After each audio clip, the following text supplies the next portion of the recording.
We continue now at the top of Daf Ayin Aleph Amid Beis Mesechet Sanhedrin. This is Sanhedrin Daf 71b. On the previous Amid, the Mishnah said that the parents of the Ben Sora Mora, they have to have hands so that they can actually seize the Ben Sora Mora, and they have to be able to walk because it says they're going to bring him. And the Gemara asked, does that mean to say that Bo'inon Kra K'dichsiv, we have to interpret the pasuk exactly as it's written? That was a question earlier in the Masechet, so maybe this proves again, Bo'inon Kra K'dichsiv, we take the pasuk as written literally. But the Gemara says, no, it's different over here. The Kule Kra Yiseiruhu, because that whole part of the pasuk is extra, and that's why the Mishnah is darshaning it in this fashion. Rashi explains, Kule Kra Yiseiru, Dematzi L'michtav, because the pasuk could have written, V'hotzei Oso El Shar Ho'ir Ha'uskaltam, it could have simply said they bring him out to the gate of the city to stone him. The fact that it goes into such detail says we require specifically these conditions. And the Gemara continues at the two dots. The Mishnah said, Umasrin b'fnei shlosha, we then warn him in front of three people. And the Gemara says, Lamali, why do we need to have three people? B'shrei sagya, wouldn't two people be enough? And the Gemara says, Amar Abaya, Abaya says, Hachi ko Amar, this is what it means to say. Masrin bo b'fnei shnayim, the warning is in front of two.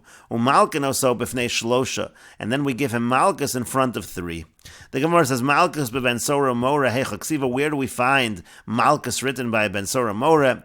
And the Gemara answers, Kid Rabbi Avo, it's like Rabbi Avo says, Diyamar Rabbi Avo, because Rabbi Avo says, Lamadnu v'yisru mi v'yisru, we learn the word v'yisru from the word v'yisru mi ben, we learn v'yisru from the word ben, uben mi ben, we learn ben from the word ben, v'hoya im bin hakos harasha, and by Malchus it says, v'hoya im bin hakos harasha, and that is the source for Malchus by the Ben Sora Mora.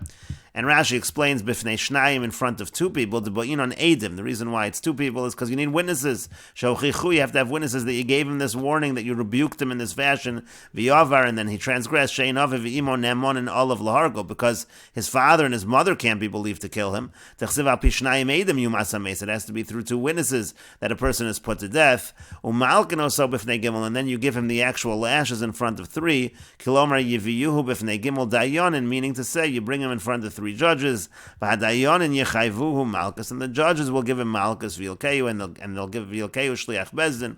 The agent of the court will give the actual lashes, kashar halokin, like in other situations of malchus, the malchus b'fnei gimel b'pirka kama, because malchus is given in front of three people, as we learned in the first parak. Kid Rabbi Avo, and then the Gemara said, what's the source? It's like Rabbi Avo. B'chsubas gabe motzi shemra. This is in Ksubas by motzi shemra. Menolon delaki. The question over there also was, how do we know that he gets malchus? T'chsiv v'lachu ziknei ha'ir as ha'ish v'yisru oso. Again, it says v'yisru. Lamadnu v'yisru the motzi shemra mi v'yisru oso the Ben Sora Mora. Motzi shemra, that v'yisru is learned from the v'yisru by Ben Sora Mora. V'ahu the yisru the Ben Sora Mora lamadnu mi ben, and then we use the word ben by Ben Sora Mor, D'chsiv Sham im bin v'hahu ben lamadnu mi ben, and that ben also we learn from the word ben v'hayim bin hakos harash. It says again v'hayim ben hakos harash, and so through that series of limudim, that's how we learn malchus. And the Gemara continues at the two dots. The Mishnah said, Chazar v'kilkol nidon b'chav gimel. If he again commits the Aveira, then he's judged in front of the court of 23, and he is stoned to death.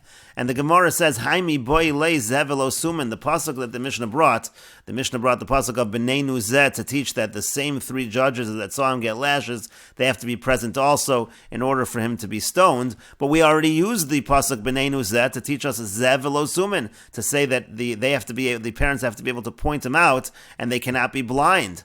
And so therefore, how can we use it for both of these ideas? And the Gemara says, Imkain, if so, lichtov b'neinuhu. It could have just said b'neinuhu. My b'neinu zeh. Why does it say b'neinu zeh? Shma mino tarti. We see that we can actually learn out both of these ideas. Again, the idea of zeh v'lo sumen, and also the idea that the same three judges have to be present. And Rashi explains, if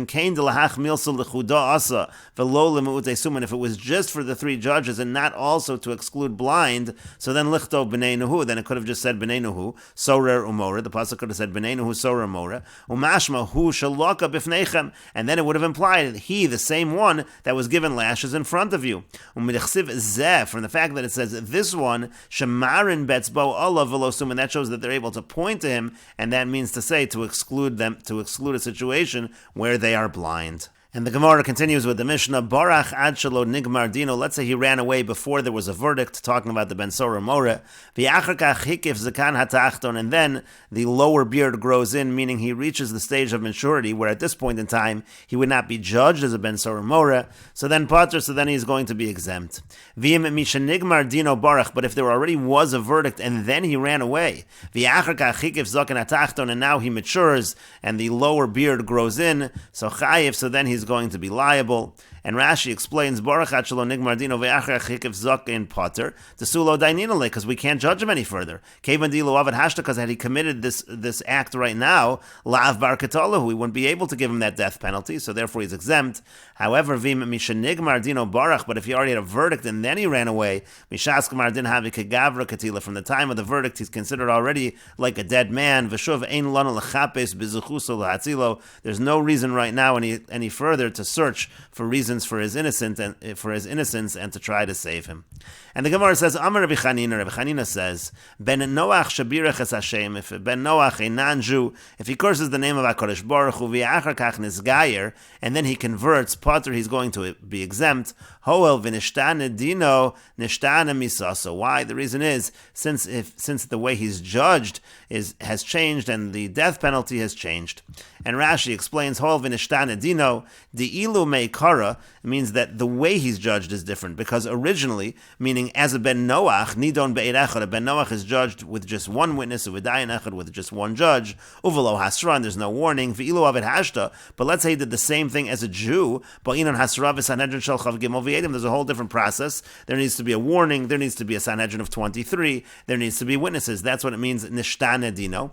And the Girsa Rashi has is v'nishtanis misaso, and also the death penalty, the type of death changes. T'chol misas b'nei Noach sayif, because when it comes to non-Jews, their death penalty is by the sword. V'ilu avid hashta, now had he done it now as a Jew, bo'u l'medayne b'skila, the punishment would be skila, stoning. V'hu lo echayev b'hamisa, he wasn't chayev that death penalty. Hilkach potter, therefore he's going to be exempt. So again, according to Rabbi Chanina, when you have a situation where he's a ben Noach, he curses the name of Hashem, and then he's nisgayer, since both the process and the particular death penalty would not be the same for a Jew, therefore he's exempt.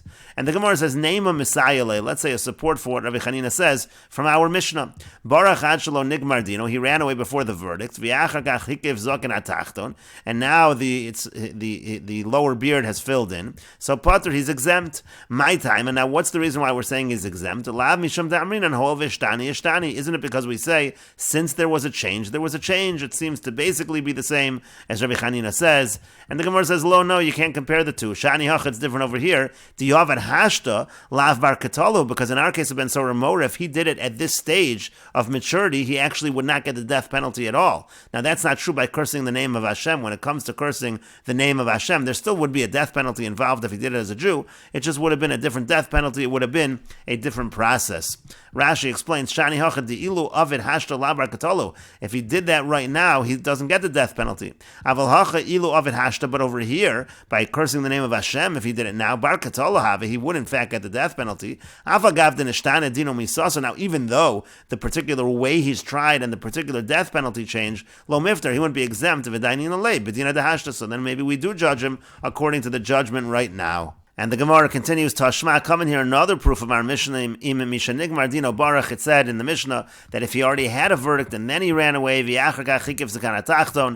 then the lower beard was filled with hair, Chayiv, he is going to be liable. And so therefore it seems even though there was a change, apparently he is still liable. The Gemara says that's not a proof either, because Nigmar Dino Koamr, you're trying to bring a proof from a situation where there was already a verdict. Nigmar Dino Gavra Katilahu, if he already had a verdict, he's already like a dead man, and that is nothing to compare to what Rabbi Chanina said. And the Gemara continues, Tashma, come and hear a proof from the following Braisa, Ben Noach Sheiko Es Chaveiro, if you have a non-Jew who kills his friend, who kills another non-Jew, Uboal Eish Es Chaveiro, or he has relations with the wife of his friend, this would be the wife of another non-Jew, V'nisgayer, and then he converts, Potter, he's going to be Potter. In this situation, if a Jewish person would do this with a non-Jew, there would not be a death penalty, and that's why in this case he's Potter. However, says the Braisa, Asa Kain Bi Yisrael, let's say he does the same thing with a Jew, he kills a Jew, or he's with the wife of a Jew, v'nisgayer, and then he converts, so chayiv. So then we say that he is in fact liable. And this seems to be a proof against Rabbi Chanina. And the Gemara asks, v'amai, now why should he be chayiv? Nema hoel v'ishtani, we should say that since there was a change, he did this as a non-Jew and now he's Jewish, there is a change, we should say that change exempts him. And Rashi explains, Shehiko es chavero, he strikes his friend, harag, meaning he kills him, dehavi b'sayif. The punishment there would be, a non-Jew kills a non-Jew, the punishment is sayif, death by the sword, v'chein ba'al eshes chavero, or if he has relations with the wife of his friend, adultery, so then if he then becomes Jewish, pater, he's pater, misham di'ilu avid hashta, because if he did the exact same thing now, lav bar katalu, that would not be liable to the death penalty. But also, kain biyosokusi, but if as a non-Jew he did that li Yisrael to a Jew, could go in shaharag es Yisrael, for example, he killed a Jew, or ba'al eshes ish Yisrael, or he had relations with a woman who was married to a Jew, v'nisgayer, and then he converts, so then chayiv, so then he would be liable, di'avid hashta, because if he did the same thing right now as a Jew, bar katalahu, he would be liable to the death penalty. V'avagav denishtana dino, now even though the actual proceedings have changed, because if he's Jewish and he does it, ladan be'eda v'edim v'asra, then the way that it's judged again is with the court and with witnesses and with a warning. Avid hashta misaso lo ishtani. If he did it now again, that would change, but the death penalty itself wouldn't change. Terotzeach nami hashta b'sayif, because also if he was a murderer as a Jew, so the death penalty would also be sayif, it would be death by the sword, and therefore that part hasn't changed, and so that's why the Brisa says he is still liable. But the Gemara then asked, but again, why should we say that according to Rabbi Chanina there was a change? And the Gemara answers, Dino misaso bo'inon, and we actually need to have that both the way the proceedings would go and also the death penalty have to change. V'hai, but in this situation, Dino Ishtani, it is true that the proceedings would change because a Jew is tried different than a non-Jew, but misaso lo Ishtani, but the actual death penalty has not changed. It's the same as Rashi just said, and so therefore that's why he's liable. But the Gemara asks, B'shlama rotzech, now I understand, let's say he kills a Jew as a non-Jew, or let's say a Jew kills a Jew, so that's the same death penalty as Rashi said, Meikara sayif, v'hashta sayif. As a non-Jew, he's going to get sayif, he's going to get death by beheading by the sword, and if he's Jewish, he would also get a death penalty of sayif. Ela eishas ish, but if you're talking about eishas ish, again, this is a situation of a non-Jew with a married woman, and she's a Jewish married woman, so meikara sayif, so as a non-Jew, the punishment is sayif, that's the death penalty for non-Jews. V'hashta chenek, but when it comes to adultery by a Jewish person, so the punishment is strangulation, and so the death penalty also is different. What do you mean the death penalty is the same? The Gemara says, no, benara hamorasa, we could be talking about a nara hamorasa, she's a young girl that's betrothed, the idi v'idi b'skila, because actually there, the death penalty is the same, they both get skila. And Rashi explains, the idi v'idi b'skila, im lo nesgayer, even if he did not convert, nami nidon b'skila, the punishment is also skila. Kidamina nami v'perkin dil el, we said this earlier, bo'al erves Yisrael, she'en lahem leven Noach nidon b'dinei Yisrael. If there's some kind of case that doesn't apply to Ben Noach, then we just judge him according to the Jewish courts. V'ukimna benara hamorasa, and we say that that's talking about nara hamorasa, tilididhu leslu, they don't have that concept of danin lahu b'dina didan, and therefore we judge them according to our judgment, and so that could be the answer. We're talking about a situation of nara hamorasa, and so the death penalty does not change. But the Gemara says it can't be talking about a nara hamorasa because v'ha'asa kain b'Yisrael. The phraseology of the Brisa was that if he did the exact same thing with a Jew, dumya de'eshes chaver katani, that means it has to be similar to being with the wife of his friend. There's no concept of nara hamorasa by the non-Jews, so how would you say he did the same thing by a Jewish person? So it can't be that we're talking about a nara hamorasa. And so the Gemara instead gives a different answer. The Gemara says, Ella rather, kala b'chamura meshach shaycha. If you have a lighter death penalty in terms of a stricter death penalty, so one is considered to be included within the other. Meaning to say, when it comes to a non-Jew, talking about Eishes Ish, that is Sayif, that's death penalty by the sword. And when it comes to a Jew, that would be Chenek, which is death penalty by strangulation. And since Chenek is a more lenient kind of death penalty than Sayif, so what he originally did, that Sayif, that includes the death penalty of Chenek as well, and therefore he can be considered liable. And the Gemara continues, Hanichel Rabbanan, now that works out according to the Rabbanan, the Amri Sayif Chamer, because they actually say that Sayif is stricter than Chenek. El Rabbi Shimon Damar Chenek Chamer, but according to Rabbi Shimon who says the reverse, that Chenek is actually stricter, Ma'ikol Ameimar, so how can we interpret this Brisa within the opinion of Rabbi Shimon? And the Gemara says to that, no, Rabbi Shimon savar lo ketana devei Menashe. It's because Rabbi Shimon, he happens to hold like the Tana devei Menashe. The Yomar kol misa amur levnei Noach ein ala chenek. He happens to say that the death penalties by Bnei Noach actually are chenek, and so therefore it's chenek in both situations. But the Gemara says, well, according to that, b'shlama eishes ish. Okay, so now it works out by eishes ish. Meikar chenek v'hashta chenek in both situations, whether he's a non-Jew or a Jew, would be chenek. But now we're back to a question by the case of murder. El rotzech, but when it comes to murder, meikar chenek. So as a non-Jew, according to Rabbi Shimon, it's going to be chenek. V'hashta sayif. But now, as a Jewish person, the death penalty is actually going to be sayif when it comes to murder. And so therefore you have this exact problem again, just by the case of rotzeach. Kala v'chamura meshach shaycha. The Gemara answers to that, no, according to Rabbi Shimon, that's fine, because once again, a more lenient death penalty is included within the stricter one. And again, according to Rabbi Shimon, chenek is actually stricter than sayif. So since Rabbi Shimon holds that chenek is stricter than sayif, so originally had he been a non-Jew, again, according to Rabbi Shimon, the punishment for all b'nei Noach would be chenek. And when it comes to murder, if it would be a Jewish person, so then it would be sayif, but that's considered more lenient according to Rabbi Shimon, so that works out within Rabbi Shimon's shita as well. And the Gemara continues, Lema Messiah, let's say the following brisa supports what Rabbi Chanina said. Sarcha, let's say you're talking about a Nara Hamorasa, she commits the aver of adultery, v'achar kach bagra, but then she matures, she becomes a full adult. Now, at the time that a woman is a full adult and commits adultery, so there the punishment is actually chenek and not skila. So the brisa says, tidon bechenek, that she's going to be judged with chenek, with strangulation. And so the Gemara says, beskila my time alo, why doesn't she get the punishment of skila? Lav mishum, dehoel vishtani ishtani. Isn't the reason because since there was a change, there was a change. And the Gemara says, v'kol shekein hachen, that should certainly be true over here. Let's say you're talking about a Ben Noach who curses the name of Hashem, so then the punishment would be sayif, but had he been Jewish, then the punishment would actually be skila. Now, skila is actually a stricter punishment than sayif, and that's why in that situation, Rabbi Chanina would say, completely exempt. V'kol shekein hacha, dishtani legamri. Certainly over here where there's a total change, not only in the actual death penalty, but also in the proceedings, because he's going from a Ben Noach who has a different kind of proceeding than when it comes to a Jewish person. And so therefore, again, this brisa should be a support for Rabbi Chanina. The Gemara says not a support because Amar le Rabbi Yochanan, but Rabbi Yochanan said to him, Latana Tani Tidon Beskila. Rabbi Yochanan said to the Tana, to the one who taught, who brought down this brisa, he said that the proper girsa should actually be that she does in fact get judged Beskila. It shouldn't be chenek, it should actually be skila, and then it would not be a support for Rabbi Chanina.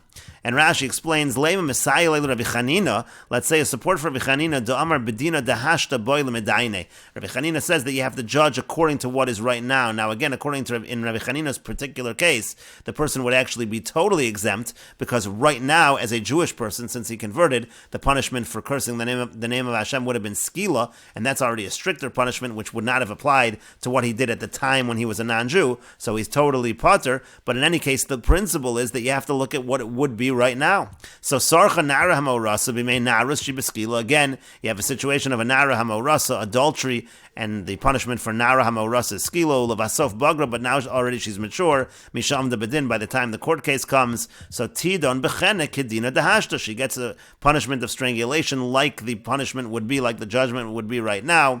Beskila, my time alone. Now why not stoning? Mitzdana, why doesn't she get that? Misham dekevan deshtani gufa shtani ketala, because now that she's changed, her body has changed, the death penalty changed. And Rashi notes, so nehita lagamri lo mifter. Now, granted, in this particular case, she's not completely exempt, mishum dekala bechamura meshach shaycha, because she already was liable to a stricter death penalty, so you can still give the lighter one. But kol shekein hacha deshtani lagamri, but over here, by the non-Jew converting, it's a complete change. Bein bedino, bein misaso, the proceedings change, the death penalty changes. V'keven dolamachai bohamis, and if the same death penalty is not applying anymore, pater lagamri, so be totally exempt. And the Gemara then said that Rabbi Yochanan said the text should actually be tidon beskila, that she does get death by stoning. The meikar afagav, meaning the original punishment. Afagav dishtani gufa lo ishtani katal. Even though her body has changed, the death penalty does not.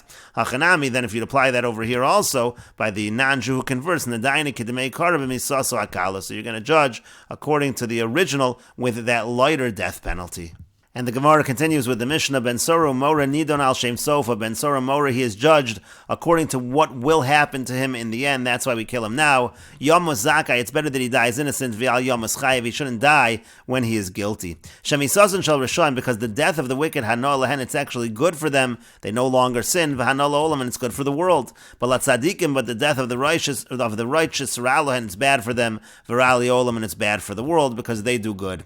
Yayin V'Sheina L'Rishon, when wicked people, when they drink wine and fall asleep, Hanolehen, it's good for them, Vanoli Olam, and it's good for the world. They're not doing any bad things. Tzadikim, but again, for the righteous, Ralohen, that's bad for them, Virali Olam, and it's bad for the world. Pizer, when it comes to being dispersed, Larishoim, for the wicked, Hanolehen, Vanoli Olam, if they're not together with one another, which would just increase the bad things they do, so that's good for them and good for the world. Tzadikim, but if the Tzadikim are spread apart, so Ralohen, Virali Olam, that's bad for them and it's bad for the world. And in contrast, Kinos L'Rishoim, if they're gathered together by the wicked, Ralohen V'Rali Olam, that's bad for them and bad for the world. V'la Tzadikim, but when Tzadikim are gathered together, Hanolahen, that's good for them, V'Hanoli Olam, and it's good for the world. Sheket L'Rishoim, if there is peace, if there's quiet for the wicked, Ralohen V'Rali Olam, so that's bad for them and bad for the world. But La Tzadikim, but if there's peace for the Tzadikim, so they can do good, Hanolahen, that's beneficial for them, V'Hanoli Olam, and that's beneficial for the world. And we will continue with this discussion in the next video on Daf Ayin Beis Amud Aleph.